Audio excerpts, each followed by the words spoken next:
श्रीविष्णवे नमः। श्रीविष्णुसहस्रनामस्तोत्रम्। ॐ अस्य श्रीविष्णोर्दिव्यसहस्रनामस्तोत्रमन्त्रस्य भगवान् वेदव्यास ऋषिः श्रीविष्णुः परमात्मा देवता। अनुष्टुप् छन्दः अमृतांसुद्भवो भानुरिति बीजम्। देवकीनन्दनः सृष्टेति शक्तिः। त्रिशामाशामगः शामेति हृदयम्। शङ्खभ्रन्नन्दकी चक्रीति कीलकम्। शार्ङ्गधन्वा गदाधरित्यस्त्रम्। रथाङ्गपाणिरक्षोभ्य इति कवचम्। उद्भवः शोभनो देव इति परमो मन्त्रः। श्रीविष्णुप्रीत्यर्थे जपे विनियोगः। ध्यानम् शान्ताकारम् भुजगशयनम् पद्मनाभम् सुरेशम्। विश्वाधारम् गगनसदृशम् मेघवर्णम् शुभाङ्गम्। लक्ष्मीकान्तम् कमलनयनम् योगिभिर्ध्यानगम्यम्। वन्दे विष्णुं भवभयहरं सर्वलोकैकनाथम्। सशङ्खचक्रं सकरीटकुण्डलं सपीतवस्त्रं सरसीरुहेक्षणं। सहारवक्षस्थलकौस्तुभश्रियं नमामि विष्णुं शिरसा चतुर्भुजं। स्तोत्रं यस्य स्मरणमात्रेण जन्मसंसारबन्धनात् विमुच्यते। नमस्तस्मै विष्णवे प्रभविष्णवे नमः। समस्तभूतानां आदिभूताय भूभ्रते अनेकरूपरूपाय विष्णवे प्रभविष्णवे। वैशम्पायन उवाच श्रुत्वा धर्मानशेषेण पावनानि च सर्वशः। युधिष्ठिरः शान्तनवं पुनरेवाभ्यभाषत। युधिष्ठिरवाच किमेकं दैवतं लोके किं वाप्येकं परायणं। स्तुवन्तः कं कमर्चन्तः प्राप्नुर्युर्मानवाः शुभम्। को धर्मः सर्वधर्माणां भवन्तः परमो मतः। किं जपन्मुच्यते जन्तुर्जन्मसंसारबन्धनात्। भीष्म उवाच जगत्प्रभुं देवदेवमनन्तं पुरुषोत्तमं। स्तुवन्नां सहस्रेण पुरुषः सततोत्थितः। तमेव चार्चयन्नित्यं भक्त्या पुरुषमव्ययं। ध्यायन्निस्तुवन्नमंस्यश्च यजमानस्तमेव च। अनादिनिधनं विष्णुं सर्वलोकमहेश्वरं। लोकाध्यक्षं स्तुवन्नित्यं सर्वदुःखातिगो भवेत्। ब्रह्मण्यं सर्वधर्मज्ञं लोकानां कीर्तिवर्धनं। लोकनाथं महद्भूतं सर्वभूतभवोद्भवम्। एष मे सर्वधर्माणां धर्मोऽधिकतमो मतः। यद्भक्त्या पुण्डरीकाक्षं स्तवैरर्चयन्नरः सदा। परमं यो महत्तेजः परमं यो महत्तपः परमं यो महद्ब्रह्म परमं यः परायणं। पवित्राणां पवित्रं यो मङ्गलानां च मङ्गलं। दैवतं देवतानां च भूतानां यो व्ययः पिता। यतः सर्वाणि भूतानि भवन्त्यादियुगागमे। यस्मिंश्च प्रलयं यान्ति पुनरेव युगक्षये। तस्य लोकप्रधानस्य जगन्नाथस्य भूपते। विष्णोर्नाम सहस्रं मे शृणु पापभयापहम्।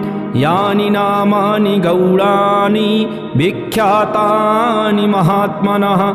ऋषिभिः परिगीतानि तानि वक्ष्यामि भूतये। ॐ विश्वं विष्णुर्वषट्कारो भूतभव्यभवत्प्रभुः। भूतकृद्भूतभृद्भावो भूतात्मा भूतभावनः।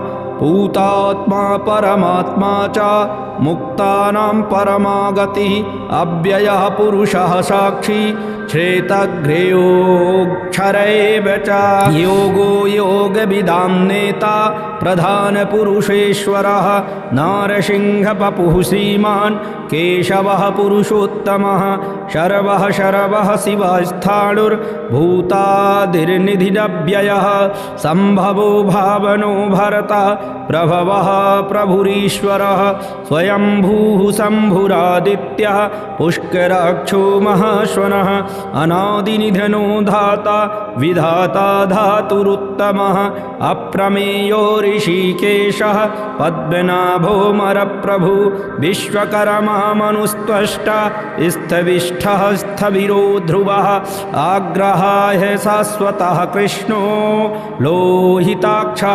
प्रतर्दनः प्रभूतस्त्रिककुब्धाम पवित्रं मङ्गलं परम् ईशानः प्राणदः प्राणो ज्येष्ठः श्रेष्ठः प्रजापतिः हिरण्यगर्भो भूगर्भो माधवो मधुसूदनः ईश्वरो विक्रमी धन्वी मेधावी विक्रमः क्रमः अनुत्तमो दुराधर्षः कृतज्ञः कृतिरात्मवान् सुरेशः शरणं शरम विश्वरेता प्रजाभवः अहः संवत्सरो व्यालः प्रत्ययः सर्वदर्शनः अजः सर्वेश्वरः सिद्धः सिद्धिः सर्वादिरच्युतः वृषा कपिरमेयात्मा सर्वयोगविनिःश्रितः वसुरे वसुमनः सत्यः शमात्मा संमितः शमः अमोघः पुण्डरीकाक्षो वृषकर्मा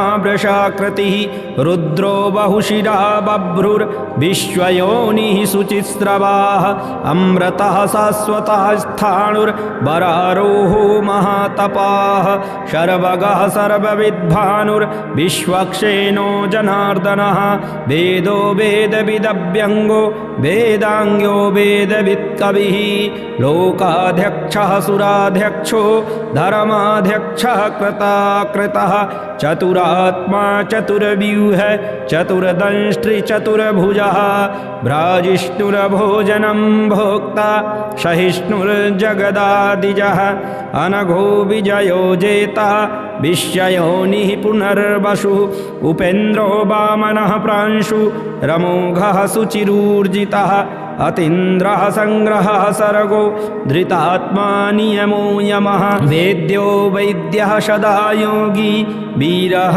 माधवो मधु अतीन्द्रियो महामायो महोत्साहो महाबलः महाबुद्धिर्महावीर्यो महाशक्तिर्महाद्युतिः अनिर्देश्यवपुः श्रीमान् मे आत्मा महादृढक् महेश्वासो महीभरत श्रीनिवासः शतां गतिः अनिरुद्धासुरानन्दो गोविन्दो गोविदां पतिः मरीचिर्दमनो हंसः सुपर्णो भुजगोत्तमः हिरण्यनाभः सुतपाः पद्मनाभः प्रजापतिः अमृत्युः सर्वदृक्सिंहः सन्धाता सन्धिमान् स्थिरः अजो दुरमर्षणः सहस्ता विश्रुतात्मा सुरारिः गुरुर्गुरुतमो धाम सत्यः सत्यपराक्रमः निमिषो निमिषहस्रगवी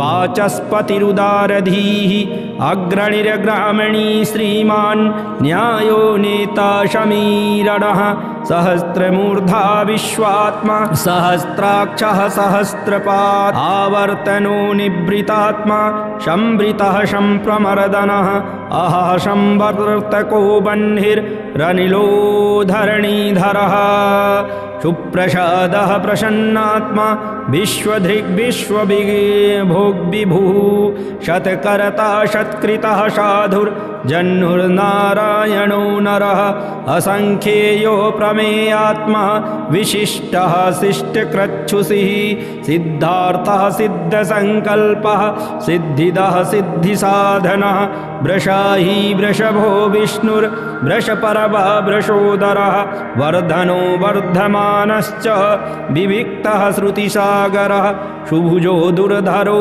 वाग्मी महेन्द्रो वसुदो वसु नैकरूपो बृहद्रूपः शिपिविष्टः प्रकाशनः ओजस्तेजो द्युतिधरः प्रकाशात्मा प्रतापनः ऋद्धः स्पष्टाक्षरो मन्त्रश्चन्द्रासुरभास्करद्युतिः अमृतांशुद्भवो भानुः शशबिन्दुः सुरेश्वरः औषधं जगतः सेतुः सत्यधर्मपराक्रमः भूतभव्यभमन्नाथः पवनः पावनो नलः कामः कामकृत्कान्तः कामः कामप्रदः प्रभुः युगादिकृद्युगावरतौ नैकमायो महाशनः अदृश्यो व्यक्तरूपश्च सहस्रजिदनन्तजित् इष्टो विशिष्टः शिष्टेष्टः शिखण्डी नहुषो वृषः क्रोधः क्रोधकृत्कर्ता विश्वबाहुर्महीधरः अच्युतः प्रथितः प्राणः प्राणदो वाशवानुजः अपां निधिरधिष्ठानमप्रमत्तः प्रतिष्ठितः स्कन्धः स्कन्दधरो धुर्यो वरदो वायुवाहनः वासुदेवो बृहद्भानु रादिदेवः पुरन्दरः अशोकस्तारणास्तारः शूरः सौरिर्जनेश्वरः अनुकूलः शतावर्तः पद्मी पद्मनिभेक्षणः पद्मनाभोरविन्दाक्षः पद्मगर्भः शरीरभृत् महर्ऋद्धिरिद्धो वृद्धात्मा महाक्षो गरुणध्वजः अतुलः शरभो भीमः शमयज्ञो हविर्हरिः सर्वलक्षणलक्षण्यो लक्ष्मीमांसमितिञ्जयः भिक्षरो रोहितो मार्गो हेतुर्दामोदरः सः महीधरो महाभागो वेगवानमिताशनः उद्भवः क्षोभणो देवः श्रीगर्भः परमेश्वरः करणं कारणं करता विकरता गहनो गुहा व्यवसायो व्यवस्थानः संस्थानः स्थानदो ध्रुवः पररधि परमस्पष्टस्तुष्टः पुष्टः शुभेक्षणः रामो विरामो विरजो मार्गो नेयो नयो नयः वीरः शक्तिमतां श्रेष्ठो धर्मो धर्मविदुत्तमः वैकुण्ठः पुरुषः प्राणः प्राणदः प्रणवः प्रथुः हिरण्यगर्भः शत्रुघ्नो व्याप्तो वायुरधोक्षजः ऋतुः सुदर्शनः कालः परमेष्ठी परिग्रहः उग्रः संवत्सरो दक्षो विश्रामो विश्वदक्षिणः विस्तारः स्थावरस्थाणु प्रमाणं बीजमव्ययम् अर्थो नरथो महाकोशो महाभोगो महाधनः अनिर्विण्णः स्थविष्ठो अभूर्धर्मयूपो महामखः नक्षत्रनेमिर्नक्षत्री क्षमः क्षामः समीहनः यज्ञयुज्यो महेज्यश्च क्रतुः शत्रं सतां गतिः शर्वदर्शी विमुक्तात्मा शर्वज्ञो ज्ञानमुत्तमं शुभ्रतः सुमुखः सूक्ष्मः सुघोषः सुहृदा सुखदः सुहृत् मनोहरो जितक्रोधो वीरबाहुर्विदारणः स्वापनः स्ववशो व्यापी नैकात्मा नैककर्मकृत् वत्सरो वत्सलो वत्सी रत्नगर्भो धनेश्वरः धर्मगुद्धर्मकृद्धर्मी सदसच्छरमच्छरम् अविज्ञाता सहस्रांशुर्विधाता कृतलक्षणः गवास्ति नेमिः सत्त्वस्थः सिंहो भूतमहेश्वरः आदिदेवो महादेवो देवेशो देवभृद्गुरुः उत्तरो गोपतिर्गोप्ता ज्ञानगम्यः पुरातनः शरीरभूतभृद्भोक्ता कपीन्द्रो भूरि दक्षिणः सोमपो मृतपः सोमः पुरोजित्पुरुषोत्तमः विनयो जयः सत्यसन्धो दासार्हः सत्त्वतां पतिः जीवो विनयिता साक्षी मुकुन्दो अमितविक्रमः अम्भो निधिरनन्तात्मा महोदधिशयोऽन्तकः अजो महार्हः स्वाभाव्यो जितामित्रः प्रमोदनः आनन्दो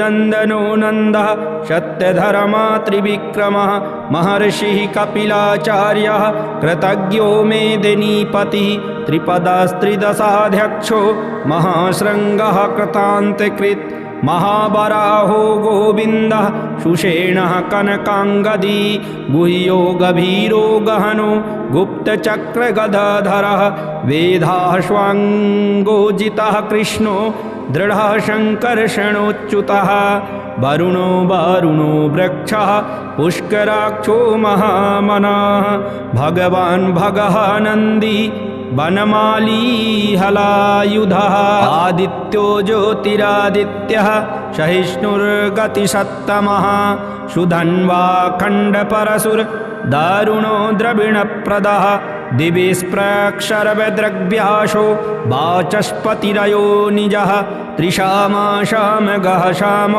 निर्वाणं भेषजम्भिषक् सन्न्यासकृच्छमः शान्तो निष्ठा शान्तिः परायणम् शुभाङ्गः शान्तिदः सृष्टा कुमुदः कुबलेशयः मोहितो गोपतिर्गोप्ता वृषभाक्षो वृषप्रियः अनिवर्ती निवृतात्मा संक्षेप्ता क्षेमकृच्छिवः श्रीवत्सवच्छा श्रीवासः श्रीपतिः श्रीमताम्बरः श्रीधः श्रीशः श्रीनिवासः श्रीनिधिः श्रीविभावनः श्रीधरः श्रीकरः श्रेयः श्रीमान् लोकत्रयाश्रयः स्वच्छः स्वङ्गः सदानन्दो स्वच्छः स्वङ्गः सतानन्दो नन्दिर्ज्योतिर्गणेश्वरः विजितात्मा विधेयात्मा सत्कीर्तिर्छिन्नसंशयः उदीर्णः सर्वतश्चक्षुरनीशः शाश्वतस्थिरः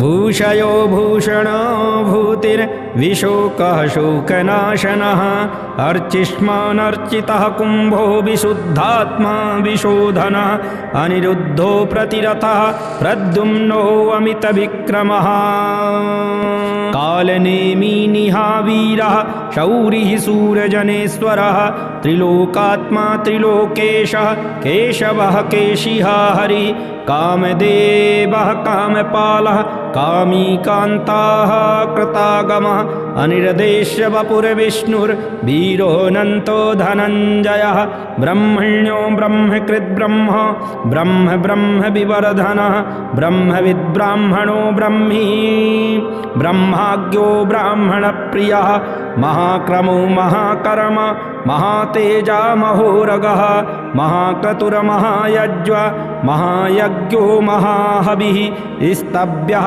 स्तवप्रियः स्तोत्रं स्तुतिः स्तोतारणप्रियः पूर्णः पूरयिता पुण्यः पुण्यकीर्तिरनामयः मनोजवस्तीर्थकरो वसुरेता वसुप्रदः वसुप्रदो वासुदेवो वसुर्वसुमनाहविः सद्गतिः सत्कृतिः सत्ता सद्भूतिः सत्परायणः सूरसेनो यदुश्रेष्ठः सन्निवासः सुयामुनः भूतावासो वासुदेवः सर्वासु निलयो नलः दर्पः दर्पदो दृप्तो दुर्धरोऽथा पराजितः विश्वमूर्तिर्महामूर्तिर्दीप्तमूर्तिरमूर्तिमान् अनेकमूर्तिरव्यक्तः शतमूर्तिः शताननः एकोनैकः सवहकः किं यत्यत्पदमनुत्तमं लोकबन्धुर्लोकनाथो माधवो भक्तवत्सलः सुवर्णवर्णो हेमाङ्गो वराङ्गश्चन्दनाङ्गदी वीरः विषमः शून्यो धृताशीरचलश्चलः अमानी मानदो मान्यो लोकस्वामी त्रिलोकधृक् सुमेधा मेधजो धन्यः सत्यमेधाधराधरः तेजो वृषो द्युतिधरः सर्वशस्त्रभृताम्बरः प्रग्रहो निग्रहो व्यग्रो नैकशृङ्गो गदाग्रजः चतुर्मूर्तिर्चतुर्बाहुः चतुर्व्यूहश्चतुर्गतिः चतुरात्मा चतुर्भावश्चतुर्वेदविदेकपात् समावरतो निवृतात्मा दुर्जयो दुरतिक्रमः दुर्लभो दुर्गमो दुर्गो दुरावासो दुरारिः शुभांगो लोकशारंगः सुतन्तुस्तन्तुवर्धनः इंद्रकर्मा महाकर्मा कृतकर्मा कृतागमः उद्भवः सुंदरो सुंदो रत्ननाभः सुलोचनः अर्को वाजशनः श्रृंगी जयन्तः सर्वविजयी सुवर्णबिन्दुरक्षोभ्यः सर्वभागीश्वरेश्वरः महाहृदो महागर्तो महाभूतो महानिधिः कुमुदः कुन्दरः कुन्दः पर्जन्यः पावनो नीलः अमृतांशोऽमृतवपुः शर्वज्ञः शर्वतोमुखः सुलभः सुव्रतः सिद्धः शत्रुजिच्छत्रुतापनः न्यग्रोधो दुम्बरो अश्वत्थो चाळूरान्ध्रनिषूदनः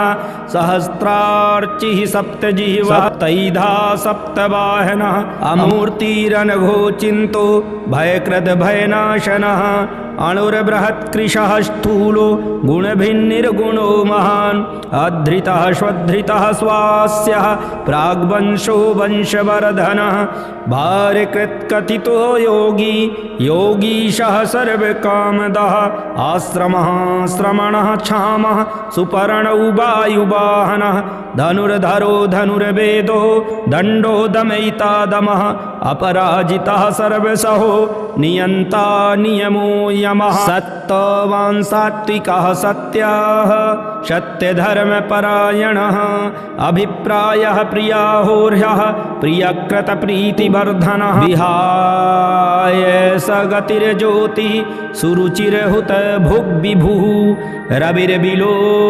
रविर्विलोचनः सूर्यः शविता रविलोचनः अनन्तो हुत भुग्भोक्ता सुखदो नैक्यगजोऽग्रजः अनिर्विण्णः सदामर्षि लोकाधिष्ठानमद्भुतः सनातनतमः कपिलः कपिरव्ययः स्वस्तिदः स्वस्तिकृत् स्वस्ति स्वस्ति भुक् स्वस्ति दक्षिणः अरौद्रः कुण्डली चक्री विक्रामूर्जितशासनः शब्दातिगः शब्दसः शिशिरः सर्वरीकरः अक्रूरः पेशलो दक्षो दक्षिणः क्षमिणाम्बरः विद्वत्तमो वीतभयः पुण्यश्रवणकीर्तनः उत्तारणो दुष्कृतिः पुण्यो दुःस्वप्ननाशनः वीरः रक्षणः सन्तो जीवनः पर्यवस्थितः अनन्तरूपो अनन्तश्रीर्जितमन्युर्भयापः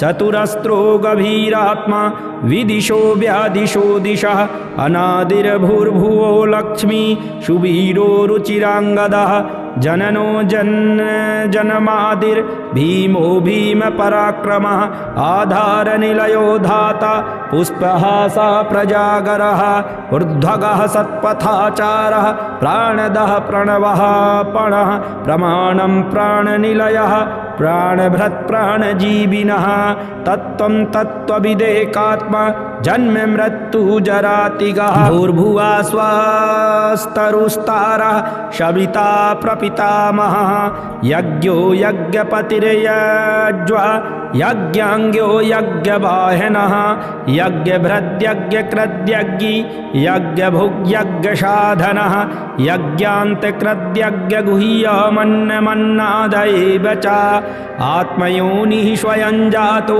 वैखानः सामगायनः देवकीनन्दनः स्रष्टा क्षितीशः पापनाशनः शङ्खभृन्नन्दगीचक्री सार्ङ्गधन्वा गदाधरः रथाङ्गपाणिरक्षोभ्यः सर्वप्रहरणायुधः ॐ सर्वप्रहरणायुध नमः इति फलश्रुतिः इतीदं कीर्तनीयस्य केशवस्य महात्मनः नाम्नां सहस्रं दिव्यानामशेषेण प्रकीर्तितं यैदं शृणुयान्नित्यं यश्चापि परिकीर्तयेत् नाशुभं नाप्नुयात् किञ्चित् सोमुत्रेः च मानवः वेदान्तगो ब्राह्मणः स्यात् क्षत्रियो विजयी भवेत् वैश्यो धनसमृद्धः स्यात् शूद्रः सुखमवाप्नुयात् धर्मार्थी प्राप्नुयात् धर्म अर्थार्थी चार्थयामाप्नुयात् कामान् वाप्नुयात् कामी प्रजार्थी प्राप्नुयात् प्रजां भक्तिमान्यः सदुत्थाय शुचिस्तद्गतमानसः सहस्रं वासुदेवस्य नाम्नामेतत् प्रकीर्तयेत्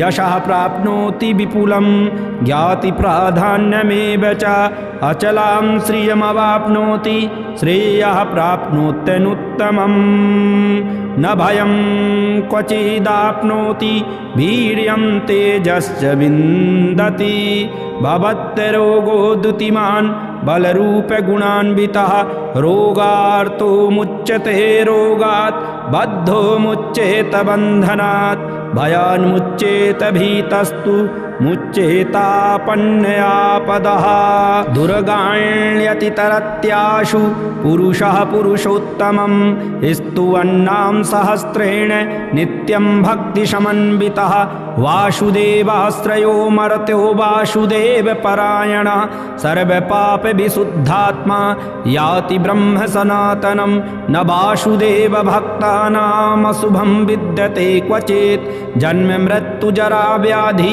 भयं नैवोपजायते इमं स्तवमधीयानः श्रद्धा भक्तिसमन्वितः युज्येतात्मसुख शान्ति श्री धृति स्मृति कीर्तिभिः न क्रोधो न च मात्सर्यं न लोभो न शुभामतिः भवन्ति कृतपुण्यानां भक्तानां पुरुषोत्तमे द्यौः स चन्द्रार्कनक्षत्राखं दिशो भूर्महोदधिः वासुदेवस्य वीर्येण विधृतानि महात्मनः ससुरासुरगन्धर्वं सयक्षोरगराक्षसं जगद्वशे वर्ततेदं कृष्णस्य सचराचरम् इन्द्रियाणि मनोबुद्धिः सत्त्वं तेजो बलं धृतिः वासुदेवात्मकान्यायुः क्षेत्रं क्षेत्रज्ञ एव च शरवागमनामाचारः प्रथमं परिकल्प्यते